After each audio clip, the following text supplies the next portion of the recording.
Operation Kagar దేశవ్యాప్తంగా అందరినీ బాధ గురిచేస్తుంది. ప్రధానంగా ఆదివాసీ బిడ్డలు, గిరిజన బిడ్డల్ని మావోయిస్టుల పేరుతో ఇక అదేవిధంగా ఆ అడవిల్లోకి చొచ్చబడి ఆదివాసీ బిడ్డల్ని అన్యాయంగా పొట్టున పెట్టుకుంటారని ప్రజా సంఘాలు, మేధావులంతా కూడా ఇప్పటికే సీరియస్ అవుతున్నారు, అంతా ఏకమవుతున్నారు. ఖచ్చితంగా ఆపరేషన్ కగారిని ఖచ్చితంగా ఆపాలంటూ వాళ్ళు పెద్ద ఎత్తున ఒక ఉద్యమానికి తెరలేపుతున్నటువంటి పరిస్థితి. POW సంధ్యక ప్రస్తుతం మనతో పాటు ఉన్నారు. ధర్నా చౌక్ వద్ద ధర్నాలు చేస్తున్నటువంటి పరిస్థితి మనం చూస్తూ ఉన్నాం. కేవలం మావోయిస్టుల పేరిట ఆదివాసీ బిడ్డల్ని పొట్టున పెట్టుకుంటున్నారు.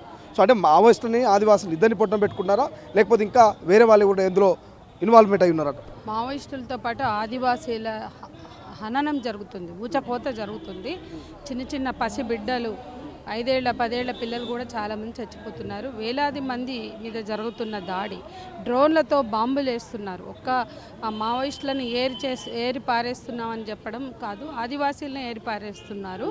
ఇది సొంత దేశ ప్రజల మీద, ఆదివాసీల మీద, జాతుల మీద చేస్తున్న యుద్ధం.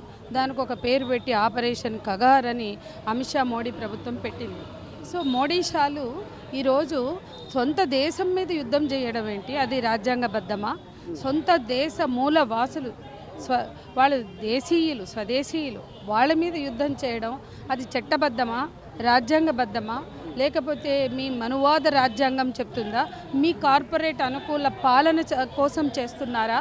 జవాబు చెప్పాల్సిన అవసరం ఉంది. ఇది కేవలం కార్పొరేట్ అనుకూల పాలన. ఆదివాసీల మీద యుద్ధం ఎందుకు చేస్తున్నారంటే ఆదివాసీల కాళ్ళ కింద భూమి ఉంది, ఆ భూమి కింద ఖనిజ సంపద ఉంది. ఆ ఖనిజ సంపదని దోచిపెట్టడానికి చేస్తున్న యుద్ధం అని ఇప్పటికే ఈశాన్య రాష్ట్రాలలో జాతుల మధ్య వైరం పెట్టి బీజేపీ అధికారంలో కూర్చుని కేంద్రంలో అధికారంలో ఉండి, ఈశాన్య రాష్ట్రాల్లో అధికారంలో ఉండి, మణిపూర్లో అధికారంలో ఉండి వాళ్ళని ఊచకోతలు కోస్తుంటే వాళ్ళ మీద వాళ్ళు సామూహిక గృహదహనాలు, సామూహిక అత్యాచారాలు, దహనకాండలు, మరణకాండలు సాగుతుంటే మాటన్నా మాట్లాడకుండా ఎందుకోసం చేశారు అంటే కార్పొరేట్లకు అప్పచెప్పడానికి. అదే జరిగింది. ఏళ్ల తరబడి అడవుల్లో మావోయిస్టులు ఉన్నారు. ఏ ప్రభుత్వం వచ్చినా కూడా ఇంత స్థాయిలో మావోయిస్టుని అణిచివేసిన పరిస్థితి మనం చూడలే. కానీ ఈ 2026 మార్చ్ 31ను ఎందుకు టార్గెట్ పెట్టుకుంది బీజేపీ? ఎందుకు మావోయిస్టులు అయితే భారత్గా మార్చాల్సిన అవసరం ఏమొచ్చిందంటే? ఎందుకంటే అక్కడ మిగిలిపోయిన ఖనిజ సంపదనంతా కార్పొరేట్లకి ఇవ్వాలి అంటే అక్కడ ట్రెజర్ హాంట్ చేయాలి, ఖనిజ సంపదని వేటాడాలి అర్జెంటుగా. ఆ ఖనిజ సంపద వేట ఈ దేశంలో ఈరోజు మిలియన్ల డాలర్ల పంటలు పండించేటువంటి రిసోర్సు. సో ఆ ఖనిజ సంపద కోసం వేట జరగాలి అంటే దానికి అడ్డుగా ఉన్న ఎర్రధనాన్ని వేటాడాలి, పచ్చదనాన్ని వేటాడాలి. దానికి ఉదాహరణ ఇప్పటికే లక్షలాది చెట్లు కొట్టేస్తున్నారు. ఇటు బస్తర్ కానీ ఆదానికి అప్పచెప్పినటువంటి అడవులను చూడండి, రాత్రికి రాత్రే పచ్చదనాన్ని వేటాడుతున్నారు. ఇక్కడ 400 ఎకరాలు పోతుంది, ఆడ జింకలు పోతున్నాయని పార్లమెంటుకు పోయి యాగి చేసేవాడు 1000 ఎకరాలు రాత్రికి రాత్రి డోజర్లతో లేపేస్తున్నారు, ఆదానికి అప్పచెప్తున్నారు.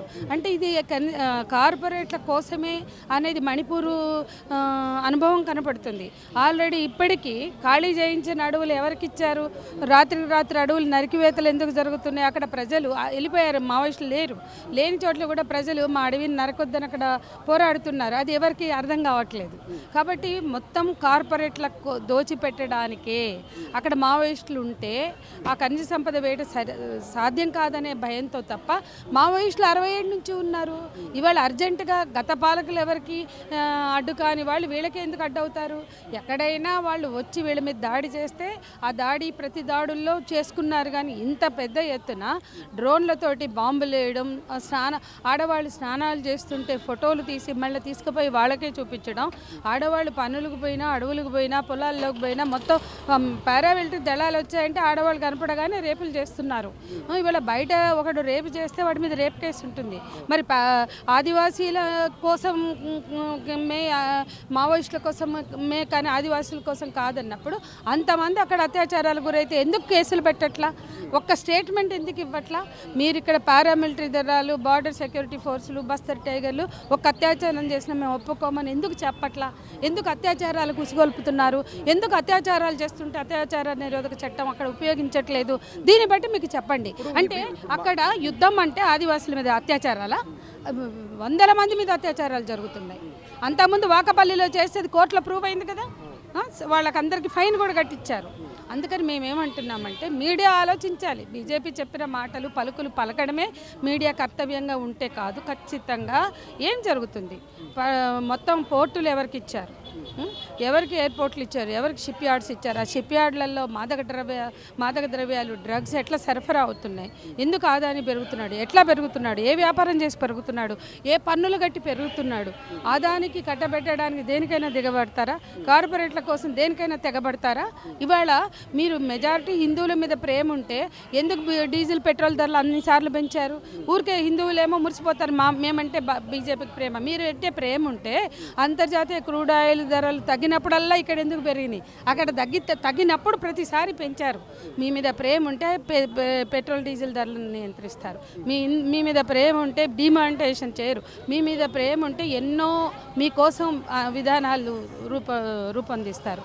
ఇవాళ మిమ్మల్ని అందరినీ దోచి ఆదాని అంబానీలకి ఎందుకు పెంచుతారు, ఎందుకు కట్టబెడతారు? కాబట్టి ప్రజలు మతం పేరుతో చిచ్చు, కుల గణన పేరుతో చిచ్చు, కులాల పేరుతో చిచ్చు, మతాల పేరుతో చిచ్చు, జాతుల మధ్య వైరాలు, ఇవాళ ఆదివాసుల మీద యుద్ధం. ఆదివాసులు నీవు మావోయిస్టులను పట్టుకుని మాట్లాడు.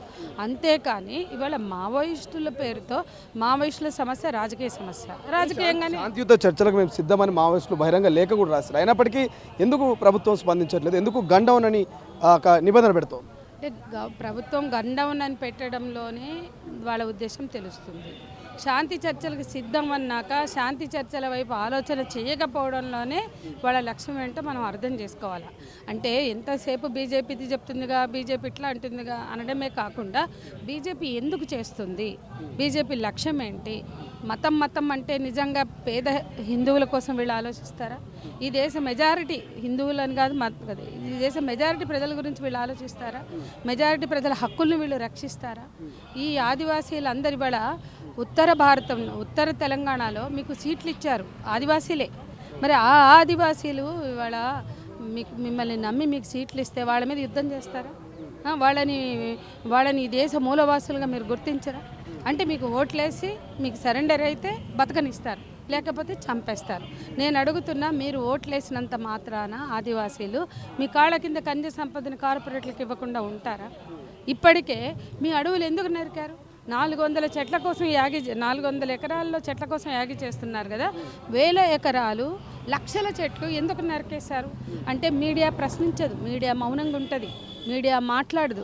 మాలాంటి వాళ్ళు మాట్లాడితే మమ్మల్ని మాత్రం బీజేపీ ఇలా అంటుంది కదా అంటారు, కానీ మీడియా ఇక్కడ ప్రశ్నించదు. ఒక్క మీడియా వెళ్ళి ఆ లక్షల ఎకరాలని నరికింది, 1000 ఎకరాలను నరికింది, లక్షల చెట్లను నరికింది చూపించట్లా.